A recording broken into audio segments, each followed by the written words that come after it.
Hello guys, welcome back. ఈరోజైతే నా ట్రిప్‌లో డే 40. ప్రెజెంట్ అయితే నేను ఈరోజు గుజరాత్‌లో ఉన్న జామ్‌నగర్ నుంచి డైరెక్ట్‌గా ద్వారకా వెళ్ళి, ద్వారకాలో ఉన్న టూరిస్ట్ ప్లేసెస్ అన్నీ కంప్లీట్ చేసి, ఇంక అక్కడి నుంచి ద్వారకా నుంచి డైరెక్ట్‌గా వడోదర అయితే వెళ్ళబోతున్నాను. ఇదే నేను జామ్‌నగర్‌లో తీసుకున్న డార్మెటరీ రూము. ఇదైతే నాకు డార్మెటరీ రూమ్ 400 రూపీస్ పడింది. బానే ఉంది, చాలా నీట్‌గా మెయింటైన్ చేశారు. నేనైతే అస్సలు ఎక్స్‌పెక్ట్ చేయలేదు ఒక డార్మెటరీ రూమ్ ఇంత బాగా మెయింటైన్ చేస్తారని. ఇదైతే జామ్‌నగర్ సిటీ సెంటర్‌లో ఉంది ఈ హోటలు. ఈ హోటల్ పేరు ఈకో ఇన్ హోటల్ డార్మెటరీ. ఇంకా టైం అయితే ఇప్పుడు మార్నింగ్ 8 అవుతుంది. నేనైతే ఇప్పుడు బయలుదేరిపోయాను. ఇంకా బ్యాగ్ అయితే మొత్తం ఇంకా తాడులతో కట్టేశాను. ఇంకా వెళ్ళిపోవడమే. అయితే మార్నింగ్ 8 అవుతుంది, కానీ ఎండ మాత్రం చాలా ఎక్కువ ఉంది. నిజంగా ఈ జామ్‌నగర్ టౌన్ అయితే చాలా పెద్దది. నేనైతే అస్సలు ఎక్స్‌పెక్ట్ చేయలేదు ఇంత పెద్ద టౌన్ అని. నిన్న నైట్ నేను రీచ్ అయ్యేసరికి జామ్‌నగర్ 7:30 అలా అయింది. ట్రాఫిక్ అయితే చాలా ఎక్కువ ఉంది. కాకపోతే ఈరోజు మరి హాలిడే ఏమో, అసలు ఈరోజు పెద్దగా ట్రాఫిక్ లేదు. ట్రిప్ స్టార్ట్ చేసేప్పటికి 40th డే. ఈరోజు నా ప్లాన్ ఏంటంటే జామ్‌నగర్ నుంచి ద్వారకా అయితే వెళ్ళబోతున్నాను. టోటల్గా 140 కిలోమీటర్స్ ఉంటుంది డిస్టెన్సు. మ్యాక్సిమం ఒక 2 అవర్స్లో వెళ్ళిపోవచ్చు. మ్యాక్సిమం మార్నింగ్ 10 కల్లా రీచ్ అయిపోతాను ద్వారకా టెంపుల్ దర్శనం చేసుకోవాలి. చుట్టుపక్కల ఇంకేమైనా ప్లేసెస్ ఉంటే చూడాలి. వీటన్నిటికీ కూడా టైం పట్టచ్చు, ఒక 3 అవర్స్ అలా. సో అందుకే ఆఫ్టర్నూన్ 1 వరకు ఉంటాను ద్వారకాలో. ఆ తర్వాత ద్వారకా నుంచి వడోదర అయితే బయలుదేరుతాను ఆఫ్టర్నూన్ 1 గంట తర్వాత. టోటల్గా ఒక 540 కిలోమీటర్స్ ఉంటుంది. మ్యాక్సిమం 7 అవర్స్లో వెళ్ళిపోవచ్చు. రాత్రి 8 కల్లా రీచ్ అయిపోతాను వడోదర అయితే.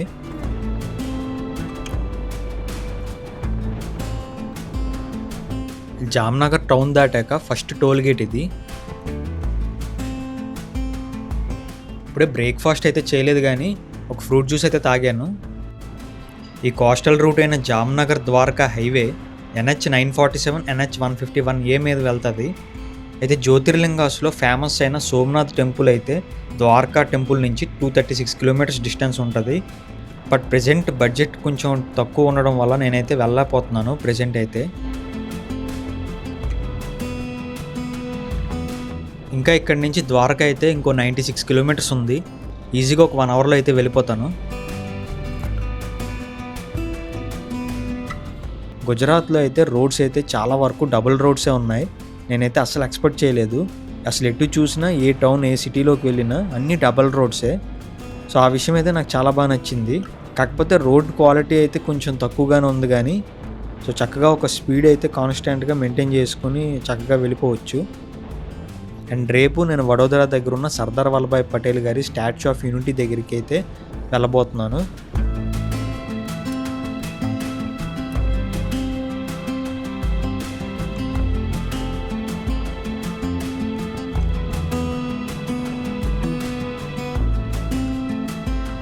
ఫైనల్లీ నేనైతే ద్వారకాకి దగ్గరలోకి అయితే వచ్చేసాను.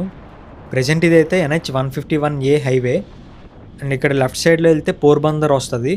అండ్ ఇక్కడ రైట్ సైడ్లో వెళ్తే ద్వారకా వస్తుంది. అండ్ ఇక్కడ లెఫ్ట్ సైడ్లో పోర్బందర్ నుంచి వస్తున్న రూటు NH 51 హైవే. సో దాంట్లో కలిసిపోతుంది ఈ రూటు. అండ్ ఇక్కడ నుంచి ద్వారకా అయితే ఒక 7 కిలోమీటర్స్ మాత్రమే ఉంది. ఇదే ద్వారకా సిటీకి ఇంక వెళ్ళక ముందు వచ్చే మెయిన్ టోల్ గేటు.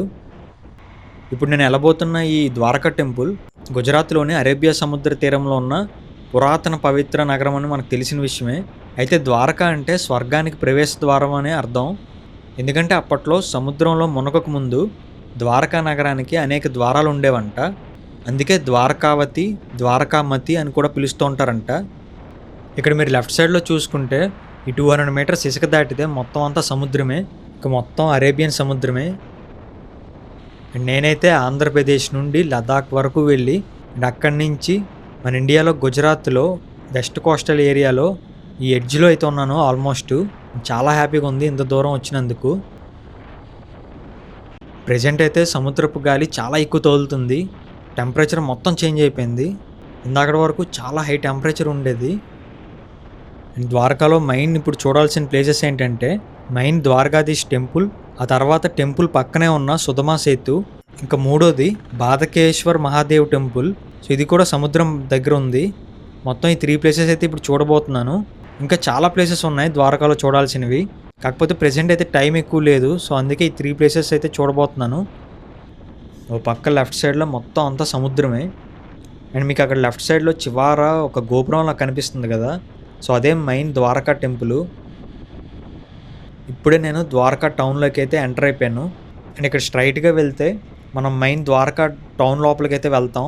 అదే మీరు ఇక్కడ లెఫ్ట్ సైడ్కి వెళ్తే ఇక్కడ ఆర్చ్ అయితే కనిపిస్తుంది కదా, ఇదే ద్వారకా టెంపుల్కి వెళ్ళే దారి. ప్రజెంట్ టైం అయితే మార్నింగ్ 9:45 అవుతుంది. ఈ ఆర్చ్ నుంచి జస్ట్ ఒక 400 మీటర్స్ ఉంటుంది అంతే డిస్టెన్స్, పెద్ద దూరమేమి కాదు. అయితే ద్వారకా నగరం కురుక్షేత్ర యుద్ధం జరిగిన 16 సంవత్సరాల తర్వాత సముద్ర గర్భంలో కలిసిపోయిందంట. అయితే ఇప్పుడు ప్రజెంట్ ద్వారకా మెయిన్ టెంపుల్ని కృష్ణుని మునిమనవుడైన వజ్రనాభుడు నిర్మించారని చెప్తూ ఉంటారు. ఇది ఆది శంకరాచార్యులు స్థాపించిన హిందువుల పవిత్ర తీర్థయాత్రగా ప్రసిద్ధి చెందింది. సో ఎవరైతే ట్యాక్సీ, ట్రైన్, బస్సెస్ మీద వచ్చే వాళ్ళకి మళ్ళీ మనం ద్వారకా టౌన్ లోపలికి వెళ్ళక్కర్లేకుండా ఇక్కడ రైట్ సైడ్లోనే చాలా వరకు హోటల్స్ ఉన్నాయి. సో ఈ టెంపుల్ దగ్గరలోనే మనం ఇక్కడే స్టే చేయొచ్చు. ప్రజెంట్ టైం అయితే మార్నింగ్ 10 అవుతుంది. నేనైతే ద్వారకాధీష్ టెంపుల్ దర్శనంకి అయితే వెళ్తున్నాను. బైక్ అయితే పార్కింగ్ దగ్గర అయితే పెట్టేశాను. కెమెరా యాక్సెసరీస్ అలాంటివన్నీ కూడా ఇక్కడ లాకర్స్ అయితే ఉన్నాయి, అక్కడైతే పెట్టేశాను. ప్రెజెంట్ టైం అయితే 11 అవుతుంది. ఇప్పుడే నాకు దర్శనం అయితే కంప్లీట్ అయిపోయింది. కరెక్ట్గా 40 మినిట్స్ పట్టింది దర్శనం కంప్లీట్ చేయడానికి. అండ్ లోపలికైతే కెమెరాస్ కానీ ఫోన్స్ ఏవి అలౌ చేయలేదు. నిజంగా టెంపుల్ లోపల మాత్రం చాలా బాగుంది. మొత్తం అంతా కూడా ఏన్షియంట్ ఆర్కిటెక్చరే టెంపుల్ అంతా. అసలు ద్వారకా ఎలా ఫామ్ అయిందంటే వాసుదేవ కృష్ణుడి చేత జరాసంధుడి యుద్ధాల నుండి ప్రజలను కాపాడడం కోసం నిర్మించారంట. అప్పుడే యాదవుల మధుర నుండి ద్వారకకు సురక్షితంగా తరలించబడ్డారు. శ్రీకృష్ణుడు మధురను విడిచిపెట్టి విశ్వకర్మ సహాయంతో సముద్రం నుండి 12 యోజనాల భూమిని పొంది ఈ సువర్ణ నగరాన్ని నిర్మించారని పురాణాలు చెబుతున్నాయి. ఇది యాదవుల రాజధానిగా మహాభారత కాలంలో కృష్ణుని నివాసంగా ప్రసిద్ధి చెందింది. ఇంకా ఈ టెంపుల్ టైమింగ్స్ విషయానికి వస్తే మార్నింగ్ 6:30 నుంచి ఆఫ్టర్నూన్ 1 వరకు ఉంటుంది. అండ్ ఆ తర్వాత మళ్ళీ ఈవినింగ్ 5కే ఓపెన్ చేస్తారు. మళ్ళీ నైట్ 9:30 వరకు ఉంటుంది. అండ్ ఇక్కడ ఎదురుగా స్ట్రైట్గా వెళ్తే టెంపుల్కి వెళ్ళే దారి. దీనికి ఎదురుగా మనకి సుధమా సేతు బ్రిడ్జ్ అయితే ఉంటుంది. కాకపోతే నా బ్యాడ్ లక్ ఏంటంటే ప్రెజెంట్ అయితే ఇక్కడ రిపేర్ వర్క్ జరుగుతుందంట బ్రిడ్జ్కి. సో దానివల్ల క్లోజ్ చేసేసారు. సో నార్మల్ దర్శన్కి అయితే ఎంట్రీ టికెట్ అలాగేం ఉండదు, ఫ్రీయే. నేనైతే నార్మల్ జనరల్ దర్శన్కే వెళ్ళాను, 40 మినిట్స్ పడింది. అండ్ ఇక్కడ మీరు రైట్ సైడ్లో చూడొచ్చు, సో అదే సుధమా సేతు బ్రిడ్జ్. మామూలుగా అయితే మనం అవతల వైపుకి అయితే వెళ్ళొచ్చు. అండ్ అదొక మినీ ఐలాండ్లో ఉంటుంది, చాలా బాగుంటుంది. కాకపోతే ప్రెజెంట్ నా బ్యాడ్ లక్ రిపేర్ వర్క్స్ అయితే జరుగుతున్నాయి, సో ఇంకా అది కూడా ఇంకా వెళ్ళలేను. అండ్ ఇక్కడైతే చాలా చేపలు అయితే ఉన్నాయి ఇక్కడ. అండ్ ఇక్కడ మాత్రం చాలా జాగ్రత్తగా ఉండాలి, ఎందుకంటే ఇది సముద్రం కాబట్టి. అండ్ ఇక్కడ మెట్లు కూడా చాలా జారుగా ఉంటాయి, సో దిగేటప్పుడు చాలా జాగ్రత్తగా ఉండాలి. సో లైఫ్లో ఒక్కసారైనా ద్వారకా టెంపుల్కి అయితే రావాల్సిందే.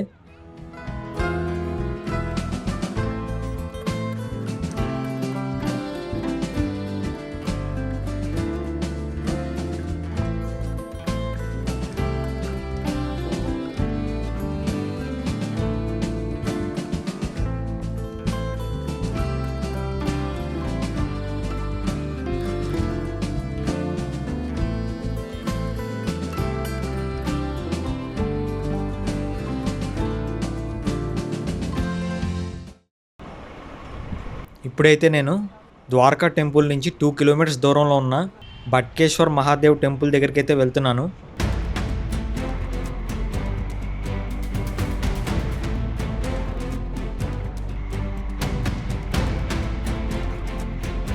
ఇక్కడ లెఫ్ట్ సైడ్ చివరిలో కనిపిస్తుంది లైట్ హౌస్.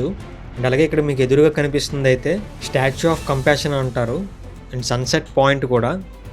అండ్ అక్కడ రైట్ సైడ్ చివరిలో కనిపిస్తుంది, అక్కడ ఉంది టెంపుల్ అయితే. సో ఇంకా అక్కడికి వెళ్ళాలి నేను.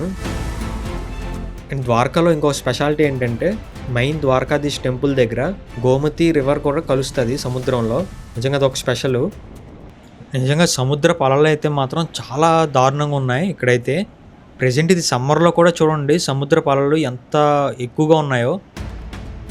ప్రెజెంట్ నేనైతే బట్కేశ్వర్ మహాదేవ్ ఆలయం దగ్గర ఉన్నాను. సంవత్సరంలో 8 నెలలు మాత్రమే ఈ టెంపుల్ ఓపెన్ అయి ఉంటుంది. మిగతా 4 నెలలు సముద్రపు నీళ్ళతో మునిగిపోతుందంట ఈ టెంపుల్. ఇది చిన్న టెంపుల్ అయినా సరే మన ఇండియాలో చాలా ఫేమస్. ఈ పుణ్యక్షేత్రం అరేబియా సముద్రంలోని ఒక చిన్న కొండపై నెలకొని 5,000 సంవత్సరాల క్రితం వెలిసిందని నమ్ముతూ ఉంటారు. ఇందులో స్వయంభు శివలింగం కొలువై ఉంది. ఇది చంద్రమౌళీశ్వర శివునికి అంకితం చేయబడింది.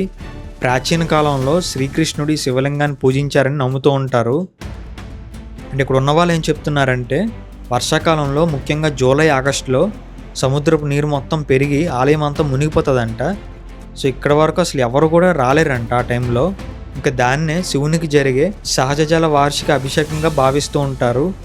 అంటే దాని అర్థం సముద్రపు అలలతో మొత్తం ఈ టెంపుల్కి అభిషేకం జరుగుతూ ఉంటుందని భావిస్తూ ఉంటారు. ఈ సముద్రంలో 40 మీటర్ల లోతులో అత్యంత అభివృద్ధి చెందిన జలాంతర్గత నాగరికత కనుగొనబడిందని, అయితే ఆ తర్వాత సముద్ర గర్భంలో జరిగిన తవ్వకాలలో రాతి దిమ్మలు, స్తంభాలు, లంగర్లు వంటి పురాతన అవశేషాలు బయటపడ్డాయి. ఇప్పటికీ ఆ నగరం సముద్ర గర్భంలోనే ఉంది ప్రజెంట్ కూడా. నిజంగా ఇప్పుడే ఎలా ఉందంటే ఇంకా రైనీ సీజన్లో అయితే మరి అసలు ఈ చుట్టుపక్కల రాలేము. ఇది ఓన్లీ సమ్మర్లోని వింటర్ సీజన్లో మాత్రమే ఈ టెంపుల్ ఓపెన్ అవుతుందంట. సో మన ఆంధ్రప్రదేశ్లో విశాఖపట్నం ఆర్కే బీచ్ కన్నా చాలా డేంజరస్గా ఉన్నాయి ఇక్కడ అలలైతే. నిమిషానికి ఒక్కసారైనా పెద్ద అలలు అయితే వస్తున్నాయి. సో ఆల్మోస్ట్ చూడండి ఎంతవరకు వాటర్ అయితే వెళ్తుందో.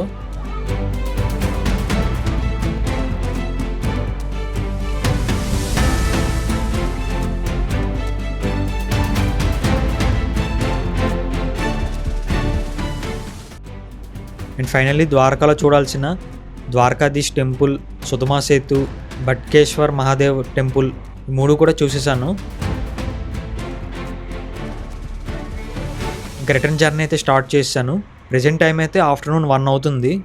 అండ్ ఇప్పుడైతే నేను ద్వారకా నుంచి వడోదర అయితే వెళ్తున్నాను. టోటల్గా ఒక 540 కిలోమీటర్స్ డిస్టెన్స్ ఉంది. సో ఎలా కాదనుకున్నా ఒక 7-8 అవర్స్ పట్టచ్చు. సో మోస్ట్లీ వడోదర వెళ్ళేసరికి నైట్ 7 కానీ 8 కానీ అయిపోవచ్చు. ద్వారకా నుంచి NH 151A, NH 27, NH 47 6 జిల్లాలు క్రాస్ చేసుకుని నేనైతే వడోదరాకి అయితే రీచ్ అవ్వబోతున్నాను ఈరోజు. మెయిన్ నాకు ఈ ద్వారకాలో నచ్చింది రోడ్స్ చాలా సఫిషియెంట్గా ఉంది. అస్సలు గందరగోళంగా అలా ఏం లేదు. అండ్ చాలామంది ఇక్కడ ఈ స్టేట్లో ఉండేవాళ్ళు నన్ను ఏమడుగుతున్నారంటే, సో ఇంత సమ్మర్లో ఈ గుజరాత్ రాజస్థాన్ రైడ్ ఎందుకు వెళ్తున్నావు అని చెప్పేసి అడుగుతున్నారు చాలామంది. యాక్చువల్గా జరిగింది ఏంటంటే, నేను ఆంధ్రప్రదేశ్ నుంచి మన విశాఖపట్నం దగ్గరలో ఉన్న విజయనగరం జిల్లా దగ్గర నుంచి వారణాసి, అయోధ్య, లక్నో, ఆగ్రా, ఢిల్లీ, హరిద్వార్, రిషికేష్, ఔలి, తుంగనాథ్, కేదార్నాథ్, అక్కడి నుంచి షిమ్లా, ఆ తర్వాత మనాలి నుంచి పదూమ్ అనే ఒక కొత్త రూట్ నుండి నేనైతే లదాఖ్ క్యాపిటల్ అయిన లే సిటీకి అయితే రీచ్ అయ్యాను. ఇంకా లదాఖ్ మొత్తం ఒక 60% వరకు కంప్లీట్ చేశాను. ఇంకో 40% కంప్లీట్ చేయలేకపోయాను, ఎందుకంటే అక్కడ స్నోఫాల్ అవ్వడం వల్ల కొన్ని రోడ్స్ అయితే క్లోజ్ చేసేసారు. అప్పుడు లదాఖ్ కంప్లీట్ చేశాక జమ్మూ కాశ్మీర్లో ఉన్న కార్గిల్, శ్రీనగర్, గుల్మార్గ్ ఇవన్నీ చూశాను. అక్కడి నుంచి అమృత్సర్, వగా బోర్డర్, ఆ తర్వాత రాజస్థాన్లో ఉన్న జైపూర్, అండ్ అక్కడి నుంచి గుజరాత్లో అహ్మదాబాద్, రాన్ ఆఫ్ కచ్, అండ్ ఫైనల్లీ ఇప్పుడు ద్వారకా అయితే వెళ్తున్నాను. సో ఇవి మొత్తం నేను చూసిన ప్లేసెస్ అన్నీ కూడా. అండ్ నేను ఇప్పుడు చెప్పిన ప్లేసెస్ అన్నీ కంప్లీట్ చేయడానికి నాకైతే టోటల్గా 40 డేస్ పట్టింది ఇవన్నీ ప్లేసెస్ కంప్లీట్ చేయడానికి. ఇంకా ఫర్దర్గా నా నెక్స్ట్ ప్లాన్ ఏంటంటే, రేపు వడోదర దగ్గర ఉన్న స్టాచ్యూ ఆఫ్ యూనిటీ చూశాక అక్కడి నుంచి ముంబై అయితే బయలుదేరుతాను. ముంబైలో ఒక రోజు ఉండి మొత్తం సిటీ అంతా ఎక్స్ప్లోర్ చేసి అక్కడి నుంచి గోవా అయితే వెళ్తాను. గోవాలో ఒక రోజు అంతా ఉండి అక్కడి నుంచి గోవా నుంచి డైరెక్ట్గా బెంగళూరు సిటీ లోపలికి వెళ్లకుండా అవుటర్ నుంచి డైరెక్ట్గా కన్యాకుమారి అయితే వెళ్ళిపోతాను. అక్కడ కన్యాకుమారి మొత్తం కంప్లీట్ చేసి అక్కడి నుంచి రామేశ్వరం, ధనుష్కోడి, ఇంకా మొత్తం ఆ 3 ప్లేసెస్ అయితే తమిళనాడులో అయితే చూడబోతున్నాను. సో ఇది ఓవరాల్గా ప్లాను.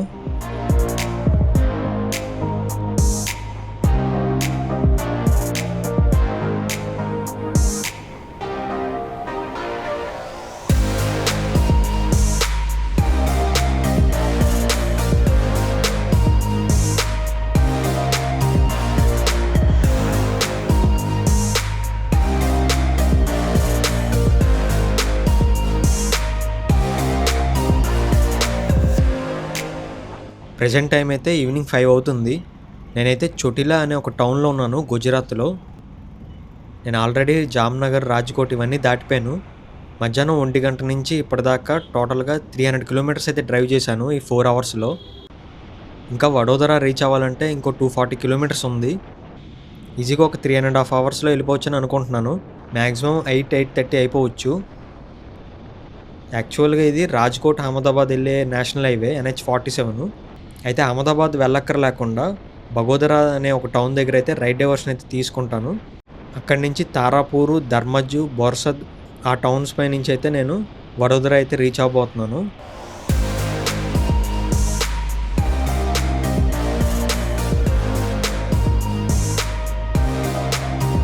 ఇప్పటికే చాలా ఎక్కువ రోజులు అవుతుంది ట్రిప్ స్టార్ట్ చేసి. ఇంట్లో వాళ్ళైతే ఇంక రోజు ఫోన్ చేసి చాలా టెన్షన్ పడుతున్నారు. ఎందుకంటే ఒకరోజు 2 రోజులు కాదు, సుమారుగా 40 రోజులు అవుతుంది నేను ఇంటి నుంచి బయలుదేరి. ఇప్పటికి వెళ్ళలేదు. ఇంకా నెక్స్ట్ ఈ వడోదర దగ్గర ఉన్న statue of unity, Mumbai, Goa, Kanyakumari, Rameswaram, Dhanushkodi ఈ ప్లేసెస్ కంప్లీట్ చేయడానికి నాకైతే సుమారుగా ఒక 10 డేస్ పట్టొచ్చు అని అనుకుంటున్నాను. యాక్చువల్గా నేను ట్రిప్ స్టార్ట్ చేసినప్పుడు జస్ట్ 20 డేస్ అని అనుకున్నాను. ఓన్లీ లదాఖ్ ఒక్కటే కంప్లీట్ చేద్దాం అనుకున్నాను. మొదట 40,000 బడ్జెట్ అనుకున్నాను ఒక్క లదాఖ్కి. కానీ తర్వాత ఇవన్నీ అనుకున్న తర్వాత 80,000 వరకు అయితే నేను మళ్ళీ మనీ సేవ్ చేసుకున్నాను ఈ ట్రిప్ కోసం.